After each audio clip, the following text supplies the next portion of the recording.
আসসালামু আলাইকুম ওয়া রাহমাতুল্লাহ। সুপ্রিয় ইসলামের আলোর দর্শক মণ্ডলী, আশা করি মহান আল্লাহ রাব্বুল আলামিনের অশেষ রহমতে আপনারা সবাই ভালো আছেন। আমাদের প্রিয় নবী হযরত মুহাম্মদ সাল্লাল্লাহু আলাইহি ওয়াসাল্লাম প্রত্যেক ফরজ নামাজের পর এই 8টি দোয়া ও আমল করতেন। আমরা অনেকেই ফরজ নামাজটা আদায় করে বাড়িতে চলে আসি। ফরজ নামাজের সালাম ফিরিয়ে কোন দোয়াটা পাঠ করলে এবং কোন দোয়াগুলো পাঠ করলে অধিক সওয়াব অর্জন করা যায় সেগুলো আমরা অনেকেই জানি না। তাই আমি আপনাদেরকে আজকের এই ভিডিওতে আমাদের প্রিয় নবী হযরত মুহাম্মদ সাল্লাল্লাহু আলাইহি ওয়াসাল্লাম ফরজ নামাজের পর যে দোয়াগুলো পাঠ করতেন সেগুলো একে একে আপনাদের সামনে তুলে ধরব, যেন আপনারাও সেগুলো ফরজ নামাজ আদায় করে এই দোয়াগুলো পাঠ করে অধিক সওয়াব অর্জন করতে পারেন। আমলের ফজিলত সহ আমি আপনাদেরকে দোয়াগুলো বলে দিব। তাহলে প্রিয় দর্শক, আজকের ভিডিওটি সম্পূর্ণ দেখার জন্য অনুরোধ রইল। ইনশাআল্লাহ আজকের ভিডিওতে আমি আলোচনা করব নবীজি সাল্লাল্লাহু আলাইহি ওয়াসাল্লাম কোন সেই 8টি দোয়া ও আমল করতেন সে সম্পর্কে। তো 8টি দোয়ার মধ্য থেকে সর্বপ্রথমে যে দোয়ার কথা বলবো, নবীজি সাল্লাল্লাহু আলাইহি ওয়াসাল্লামের একজন প্রিয় সাহাবী ছিল যার নাম ছিল আবু উমামা রাদিয়াল্লাহু তাআলা আনহু। নবীজির ওই প্রিয় সাহাবী বললেন, নবীজি সাল্লাল্লাহু আলাইহি ওয়াসাল্লাম যখন প্রত্যেক ফরজ সালাতের পর সালাম ফিরাতেন তিনি আয়াতুল কুরসি পাঠ করতেন। প্রিয় দর্শক, আয়াতুল কুরসির অনেক দাম, অনেক মান। আয়াতুল কুরসি হলো সূরা বাকারার 255 নং আয়াত, যেটা আমি স্ক্রিনের মধ্যে দিয়ে দিলাম, আপনারা মুখস্থ করে নেবেন। নবীজির সাহাবী আবু উমামা রাদিয়াল্লাহু তাআলা আনহু বলেন, রাহমাতুল লিল আলামিন নবীজি সাল্লাল্লাহু আলাইহি ওয়াসাল্লাম বলেছেন, যে ব্যক্তি প্রত্যেক ফরজ সালাতের পর আয়াতুল কুরসি পাঠ করবে তার জান্নাতে যাওয়ার জন্য কোনো বাধা থাকবে না, শুধুমাত্র একটি বাধা থাকবে, সেটা হলো মৃত্যু।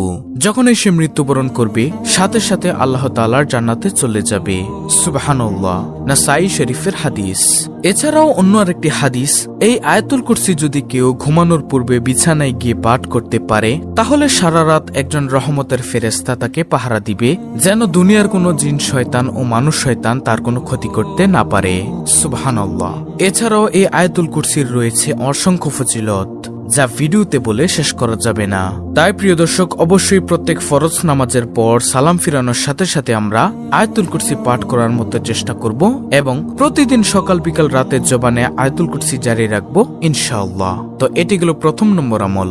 ফরজ নামাজের সালাম ফিরানোর পরে দ্বিতীয় নম্বরে যে আমলের অথবা যে দোয়ার কথা বলবো সেই দোয়াটি হলো লা ইলাহা ইল্লাল্লাহু ওয়াহদাহু লা শারিকা লাহু লাহুল মুলকু ওয়া লাহুল হামদু ওয়া হুয়া আলা কুল্লি শাইইন কাদির। এই দোয়াটি আপনি ফরজ নামাজের শেষে পাঠ করবেন আয়াতুল কুরসি পাঠ করার পরেই।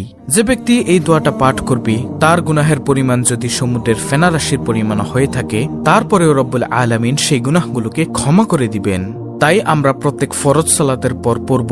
এটি পাঠ করলে অনেক অনেক সওয়াব অর্জন করতে পারবেন ইনশাআল্লাহ। তারপর প্রিয় দর্শক, ফরজ নামাজের সালাম ফিরানোর পরে তৃতীয় নম্বরে যে দোয়াটি পাঠ করবেন সেটি হলো নবীজি সাল্লাল্লাহু আলাইহি ওয়াসাল্লাম প্রত্যেক ফরজ নামাজের সালাম ফিরিয়ে 3 বার বলতেন, আস্তাগফিরুল্লাহ আস্তাগফিরুল্লাহ আস্তাগফিরুল্লাহ। এই 3 বার আস্তাগফিরুল্লাহ বলতেন। তাই আমরা যদি প্রত্যেক ফরজ নামাজের সালাম ফিরানোর পরে 3 বার আস্তাগফিরুল্লাহ বলতে পারি, অবশ্যই নবীজি সাল্লাল্লাহু আলাইহি ওয়াসাল্লামকে অনুকরণ করা হয়ে যাবে। আর যে ব্যক্তি নবীজি সাল্লাল্লাহু আলাইহি ওয়াসাল্লামকে অনুকরণ করবে সে ব্যক্তি অবশ্যই জান্নাতি হবে। আল্লাহু আকবার। এছাড়াও আপনি আস্তাগফিরুল্লাহ বলার কারণে আপনার ইস্তেগফার আদায় হয়ে যাচ্ছে।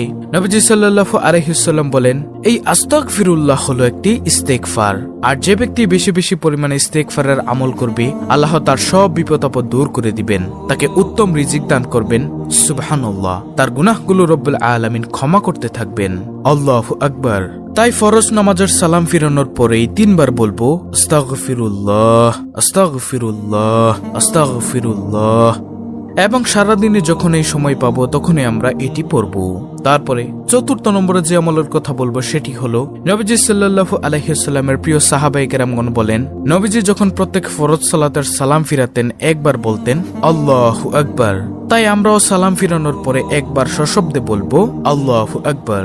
ইনশাআল্লাহ আল্লাহ তাআলা আমাদেরকে উত্তম যাজা খায়ের কল্যাণ দান করবেন। আল্লাহ তাআলার কাছে কোনো জিনিসের অভাব নেই, শুধু আমরা চাই না, এজন্য পাই না। যদি আমরা চাইতাম তাহলে অবশ্যই আমরা পাইতাম, হয়তোবা দুনিয়াতে হয়তোবা আখিরাতে। তাই আমরা প্রত্যেক ফরজ সালাতের পর আল্লাহু আকবার বলার চেষ্টা করব ইনশাআল্লাহ। এটা হলো নবীজির একটি সুন্নতি আমল। ৫ম নম্বর আমলটি হলো এই দোয়াটি পাঠ করবেন, সুবহানাল্লাহি ওয়ালহামদুলিল্লাহি ওয়ালা ইলাহা ইল্লাল্লাহু ওয়াল্লাহু আকবার। নবীজি সাল্লাল্লাহু আলাইহি ওয়াসাল্লাম কিছু সাহাবায়ে কেরামদেরকে সাথে নিয়ে একদিন এক জায়গায় যাচ্ছিলেন। নবীজি একটি গাছের ডাল ধরে জোরে জোরে ঝাঁকি দিলেন, এতে করে দেখা গেল ওই গাছ থেকে কিছু পাতা ঝরে পড়ল।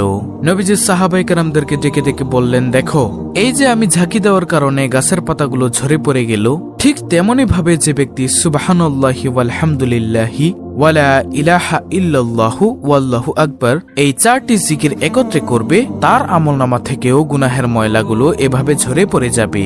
সুবহানাল্লাহ। আশা করি প্রিয় দর্শক আপনারা বুঝতে পেরেছেন। তাই আমরা প্রত্যেক ফরজ সালাতের পর এই জিকিরগুলো করব এবং সারাদিনই বেশি বেশি এই জিকিরগুলো একত্রে করার চেষ্টা করব ইনশাআল্লাহ। সুবহানাল্লাহি ওয়ালহামদুলিল্লাহি ওয়ালা ইলাহা ইল্লাল্লাহু ওয়াল্লাহু আকবার। ফরজ নামাজের সালাম ফিরানোর পর এর 6ঠ নম্বর আমলটি হলো প্রতিদিন কমপক্ষে 100 বার বলবেন সুবহানাল্লাহি ওয়া বিহামদিহি। এটা আপনি নামাজের পরেও পাঠ করতে পারেন এবং সারাদিন যখনই পড়তে মনে চায় তখনই পড়বেন। নবীজি সাল্লাল্লাহু আলাইহি ওয়াসাল্লাম সাহাবায়ে কেরামদেরকে ডেকে বললেন, ও আমার সাহাবায়ে কেরামরা শোনো, আমি কি তোমাদেরকে এমন একটি আমলের কথা বলবো যে আমলের দাম হাসরের মাঠে সবচেয়ে বেশি হবে? সাহাবায়ে কেরাম বললেন, হ্যাঁ ইয়া রাসূলুল্লাহ সাল্লাল্লাহু আলাইহি ওয়াসাল্লাম, বলুন কোন সে আমল? নবীজি তখন বললেন, সে আমলটি হলো প্রতিদিন যে ব্যক্তি সুবহানাল্লাহি ওয়া বিহামদিহি 100 বার পাঠ করবে, তার আমলের দাম হাসরের মাঠে সবচেয়ে বেশি হবে। সাহাবায়ে কেরাম আবার প্রশ্ন করলেন, ইয়া রাসূলুল্লাহ সাল্লাল্লাহু আলাইহি ওয়াসাল্লাম, অন্য কারো আমলের দাম কি এর চেয়ে বেশি হবে না? নবীজি তখন বললেন, হ্যাঁ, ওই ব্যক্তির আমলের দামই এর চেয়ে বেশি হবে যে ব্যক্তি সুবহানাল্লাহি ওয়া বিহামদিহি 100 বার থেকেও বেশি পরিমাণে পাঠ করবে। তাই প্রিয় দর্শক, অবশ্যই সুবহানাল্লাহি ওয়া বিহামদিহি 100 বার থেকেও বেশি পরিমাণে পাঠ করবেন ইনশাআল্লাহ। তারপরে 7ম নম্বর আমলটি হলো রাদিতু বিল্লাহি রাব্বা ওয়া বিল ইসলামি দিনা ওয়া বি মুহাম্মাদিন নাবিয়্যা ওয়া রাসূলা সাল্লাল্লাহু আলাইহি ওয়াসাল্লাম। এটি আপনারা পড়বেন বিশেষ করে ফজরের পর 3 বার এবং মাগরিবের সালাতের পর 3 বার এটি পাঠ করবেন। যে ব্যক্তি এই দোয়াটি পাঠ করবে, রাদিতু বিল্লাহি রাব্বা অর্থাৎ আমি আল্লাহকে রব হিসেবে, ওয়াবিল ইসলামি দিনা ইসলামকে দিন হিসেবে, ওয়াবি মুহাম্মাদিন নাবিয়্যা ওয়া রাসূলা সাল্লাল্লাহু আলাইহি ওয়াসাল্লাম এবং নবী মুহাম্মদুর রাসূলুল্লাহ সাল্লাল্লাহু আলাইহি ওয়াসাল্লামকে নবী হিসেবে অথবা রাসূল হিসেবে পেয়ে সন্তুষ্ট। যে ব্যক্তি এই কথাটুকু বলতে পারবে তার জন্য আল্লাহর জান্নাত অবধারিত হয়ে যায়। সুবহানাল্লাহ। তাই আমরা এটিও নিয়ম অনুসারে পাঠ করব। তাহলে গেল 7টি আমল। তারপরে 8ম নম্বর আমলটি হলো শ্রেষ্ঠ 4টি জিকির, অর্থাৎ সুবহানাল্লাহ 33 বার, আলহামদুলিল্লাহ 33 বার, লা ইলাহা ইল্লাল্লাহ 33 বার এবং আল্লাহু আকবার 34 বার। এগুলো আপনারা পাঠ করবেন। এগুলো আপনারা ফরজ নামাজের পরও আপনি পাঠ করবেন এবং সারাদিনে যখনই সময় পাবেন তখনই পাঠ করবেন। এছাড়াও প্রিয় দর্শক, অনেক আমল রয়েছে যেগুলো আপনারা পারেন, সেগুলো আপনারা ফরজ সালাতের সালাম ফিরানোর পরে পাঠ করবেন ইনশাআল্লাহ। উপরোক্ত আমলগুলো করলে আপনি অনেক অনেক সওয়াবের ভাগীদার হতে পারবেন। তো এই ছিল আমাদের আজকের ভিডিও, অত্যন্ত গুরুত্বপূর্ণ একটি ভিডিও। ভিডিওটি ভালো লাগলে অবশ্যই চ্যানেলটিকে সাবস্ক্রাইব করে পাশে থাকা বেল বাটন অল বাজিয়ে দিবেন। ভিডিওটিতে একটি লাইক দিবেন এবং কমেন্টে আমিন লিখবেন এবং অন্য মুসলিম ভাই বোনদের কাছে ভিডিওটি শেয়ার করে দিবেন যেন তারাও দেখে শিখে এই আমলগুলো করতে পারে। আল্লাহ রাব্বুল আলামিন আমাদের সকলকে উপরোক্ত আমলগুলো করার তৌফিক দান করুন। আমিন।